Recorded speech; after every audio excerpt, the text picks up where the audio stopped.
para ganti semua, semoga kalian sehat selalu dan selalu beruang. Jadi hari ini kami dari kelompok 2 akan membuat vlog terkait triad KRR. Ada yang tahu? Pasti kalian semua belum tahu kan tentang triad KRR itu. Nah, hari ini kita akan membahas tentang nafza. Tapi sebelum itu, tak kenal maka kata sayang. Oleh karena itu kita akan kenalan dulu. Saya Kesyira Rizky Henry dan di sebelah sini ada namanya. Nama saya Haris Bang Putra. Nama saya Arif Dermawan. Nama saya Nadine Jaratita. Nama saya Dedek Fauzan. Saya Fadia Aulawito. Hari ini kita akan menginformasikan terkait triad KRR. Narkoba Polresta Pekanbaru Riau menangkap seorang wanita berjulukan Ratu. Polisi meringkus 2 terduga penyalahgunaan narkoba di kawasan narkoba di Kota Medan. Saudara polisi menggerebek kampung narkoba di Jember, Jawa Timur. 6 orang terlibat berusaha 2 diantaranya pasangan. Dalam penangkapannya, polisi menyita di rumahnya ini polisi menemukan narkotika. Ini adalah rekaman yang diambil polisi. Seperti pelajar SMA biasa, tapi kalau diperhatiin lebih jauh, ada yang beda.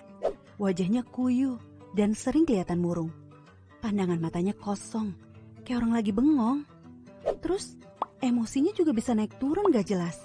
Kalau diajak ngobrol, bicaranya gak jelas dan seringkali gak nyambung. Setelah diselidiki, ternyata Raka adalah seorang pengguna narkoba. Nah, punya teman atau kenal seseorang yang mirip Raka nggak? Atau pernah kebayang nggak kalau Raka itu kita sendiri? Kalian tahu nggak sih, cuplikan tadi adalah salah satu dari triad KRR atau 3 masalah kesehatan reproduksi pada remaja. Mau tahu gak nih, triad KRR itu apa aja sih? Nah, pada vlog kali ini kita bakal fokus ke salah satu isu yang sering banget muncul di kalangan remaja, yaitu nafza. Penting banget nih buat kita bahas, karena dampaknya bisa serius buat masa depan kita. Tapi sebelum itu, yuk kita bahas sedikit tentang triad KRR. Apa itu triad KRR? Triad KRR adalah 3 masalah utama pada remaja. Yang pertama yaitu seks bebas, yang kedua pernikahan dini, dan yang ketiga adalah nafza atau narkotika, psikotropika, dan zat adiktif lainnya. 3 hal ini dapat merusak kesehatan fisik remaja, kesehatan mental remaja, dan juga masa depan remaja. Untuk kali ini kita akan fokus membahas nafza karena nafza adalah pintu masuk ke masalah lainnya. Apa itu nafza dan kenapa remaja rentan? Jadi nafza adalah singkatan dari narkotika, psikotropika, dan zat adiktif lainnya. Contohnya ada narkoba, alkohol, sabu, rokok, dan bahkan lem yang sering dihirup loh. Terus kenapa remaja rentan banget sama nafza? Nah, karena biasanya adanya rasa penasaran, pengen coba-coba.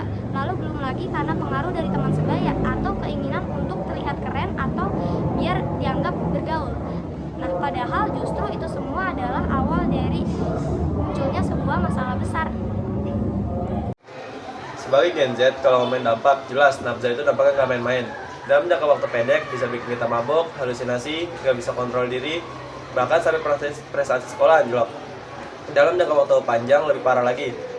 Organ dalam seperti paru-paru, hati, dan jantung bisa ikut hancur, bahkan bisa sampai bikin kecanduan hingga kematian. Terus hubungan dengan triad KRR apa? Nah, yang pertama itu ada seksualitas. Seseorang yang menggunakan nafza cenderung tidak bisa mengontrol diri dan rawan melakukan seks bebas dan seks tidak aman. Lalu yang kedua ada HIV. Munculnya HIV disebabkan oleh penggunaan jarum suntik secara bergantian dengan narkoba. Nah, jadi masalah lain bisa merembet ke masalah lain, itu sangat fakta ya guys. Terus gimana cara mencegahnya? Ada beberapa cara untuk mencegah hal tersebut. Yang pertama, kita harus berani untuk bilang tidak. Jangan takut dianggap cupu atau dianggap anak mami. Yang kedua, kita harus pinter-pinter nih pilih teman dan juga lingkungan yang positif. Karena percaya atau enggak, lingkungan yang positif itu ngaruh banget buat diri kamu. Yang ketiga, kita harus mengisi waktu luang kita dengan hal-hal yang positif. Misalnya ikut eskul, ngejalanin hobi yang positif, atau bahkan ikut volunteer yang kegiatannya jelas seru dan juga positif. Ya, dan yang terakhir adalah kita harus mencari informasi terkait nafza yang benar dan juga tervalidasi. Jangan sampai kemakan mitos. Intinya, masalah remaja itu harusnya dipakai buat hal yang berprestasi, bukan buat terjebak dalam hal yang rusak. Jadi, say no to nafza and say yes to healthy a bright future. Terima kasih udah nonton vlog kita. Jangan lupa share ke teman-teman kalian supaya makin banyak yang tahu tentang bahaya nafza. Gen Z itu explore diri, bukan explore narkoba. Semoga video kali ini bermanfaat untuk kita semua. Sampai jumpa di vlog selanjutnya. Dadah! Cuplikan tadi cukup Say no to nafza and say yes to